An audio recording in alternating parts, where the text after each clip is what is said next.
Hey, so last night I finished up Dead Man's Hand by James J. Butcher. If you haven't heard of James yet, no, it's not a surprise that it sounds like Jim Butcher. That is his son. And thanks to Jim, I gave Dead Man's Hand a try. It's part of the Unorthodox series. It's a little bit Harry Dresden-ish, but it's a totally different look. If you think this is going to be a copy of what his dad writes, it is not. It definitely has that flavor to it, but yeah, he's got a different sense of humor. He's got a different darkness when the story goes that way. Just to give you a little feel for it, again, no spoilers. All the stuff you find out in the first thing. First of all, if you look at the cover, that's not the guy you get at the start of the book. If you look at the cover, it's a guy. He's got his like arms on fire. He's holding something, and he's looking like he's getting ready to kick butt. That's Grimsby. He's the main character. Grimsby, however, starts out a little more Rincewind the Wizard. And if you don't know who that is, you've got some homework to do. But yeah, he's kind of thrown into this. He's not a grade A wizard. This is set in Boston, by the way. So it is set in the real world. It is an urban fantasy, much like the Dresden Files is.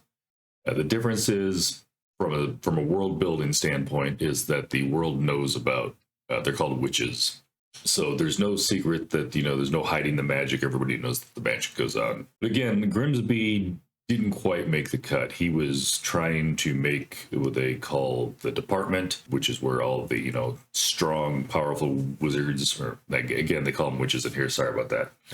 Habits. They go to protect the populace and stuff like that. But yeah, Grimsby's got a few holes in his game. No big spoiler here. You start out with some of this information. He survived a fire, so he's got some scars on one side. And the magic in this realm flows through the body, and he always, pushes it out through the hands. And so this one scarred side of his is always, leaking magic and stuff, and he can't really pull off some of the magic that the others can. But he finds himself in the middle of an murder investigation. And as to where Harry would be investigating the murder, Grimsby's trying very hard to prove that he didn't do it.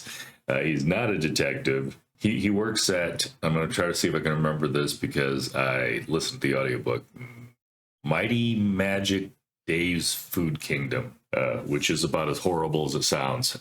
Anyhow, so yeah, it does get some dark spots in it. It's definitely got some humor spots in it. I think James did a great job of interweaving that to keep the emotions flowing. Like I said, I did listen to the audiobook, and that was done, voiced by James Patrick Cronin, who did an excellent job. Kind of ends on a cliffhanger too, which is kind of a plus. You do definitely have a wrapped up story, but the almost said epilogue.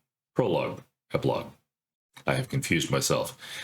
Definitely sets up what's going to be happening next. So yeah, it was great. The second book is long past due. I'm definitely going to be listening to that or reading it, depending on whether I get the physical copy or just do the audiobook. But if you haven't given James J. Butcher a try yet, definitely give it a try. Like I said, if you like Jim Butcher, you're going to like James Butcher, but it's not a copy. He definitely does have his own style. And this is kind of I won't tell you about the other guy. It'll be more fun for you to find out. But it's half buddy cop, half Dresden Files. Like I said, with a little Rincewind thrown in there. I know when I was talking to Jim that he said that James very much writes as kind of his style, but also has a little Brandon Sanderson in him, which I can kind of see. But like I said, I think I read a little more Terry Pratchett in him too, which is not a bad thing. But like I said, you when you haven't read somebody yet, you try to kind of compare them. I think James can stand on his own, though. So anyhow, what I'm telling you is if you're wondering whether this book is worth picking up, it is 2 books in. I think he's working on the third. But the Orthodox series, definitely start with the first one, though. You got to find out where it starts. Dead Man's Hand. It's only a couple years old, so it's available audio. Obviously, it's on paperback. So give it a try.